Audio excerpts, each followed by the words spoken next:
मोदी सरकार के कानून मंत्री रविशंकर प्रसाद के एक बयान की वजह से आज सियासी तूफान खड़ा हो सकता है। उन्होंने कल एक कार्यक्रम में कहा कि उन्हें पता है कि मुस्लिम बीजेपी को वोट नहीं देते हैं। उनका यह बयान मुस्लिमों को लेकर उनकी सोच को दिखा रहा है। हालांकि रविशंकर प्रसाद का दावा है कि यह भी है कि बीजेपी मुस्लिमों के साथ किसी तरह का भेदभाव नहीं करती। We don't get Muslim votes. I acknowledge very clearly. हमने सपा बसपा कांग्रेस को ये दिखा दिया कि हमारी भी कोई ताकत है, हम भी ताकत रखते हैं परिवर्तन करने के, बदलने। केंद्रीय कानून मंत्री रविशंकर प्रसाद के दावे और इन मुस्लिम चेहरों के बयान के बीच चलिए आपकी मुलाकात कराते हैं बीजेपी के उन मुस्लिम चेहरों से जो पार्टी और सरकार में अहम स्थान रखते हैं। मुख्तार अब्बास नकवी, केंद्रीय अल्पसंख्यक मंत्री, शाहनवाज हुसैन, प्रवक्ता बीजेपी, एमजे अकबर, विदेश राज्य मंत्री।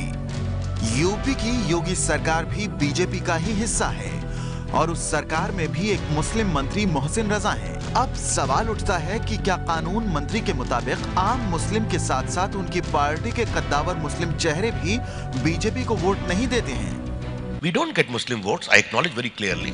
नजमा हेपतुल्ला से लेकर शाजिया इल्मी तक तमाम मुस्लिम महिलाएं बीजेपी के साथ जुड़कर पीएम मोदी का हाथ मजबूत करने में जुटी हैं। ऐसे में सवाल उठता है कि क्या कानून मंत्री का यह बयान उन मुस्लिम नेताओं का अपमान नहीं है जो बीजेपी में हैं?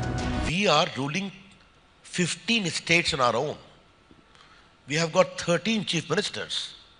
We are ruling the country. Have we victimized any Muslim gentlemen working in industry or in service? Have we dismissed them? We don't get Muslim votes. I acknowledge very clearly. But have we given them proper sanctity or not? Ravishankar प्रसाद का दावा है कि ये जानते हुए भी मुस्लिम BJP को vote नहीं देते हैं। उनकी पार्टी उनके साथ किसी तरह का भेदभाव नहीं करती है।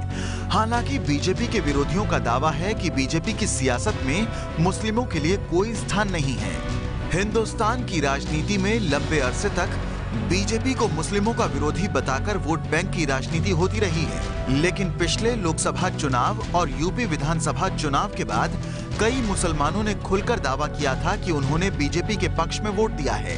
हमने सपा बसपा कांग्रेस को ये दिखा दिया कि हमारी भी कोई ताकत है, हम भी ताकत रखते हैं परिवर्तन करने के, बदलने। बीजेपी के शीर्ष नेतृत्व ने भी इन मुस्लिम चेहरों के विश्वास पर खरा उतरने की कोशिश की है, लेकिन केंद्रीय कानून मंत्री रविशंकर प्रसाद ने उनके विश्वास पर सवालिया निशान लगा दिया है। ये है एबीपी न्यूज़, आपको रखे आगे।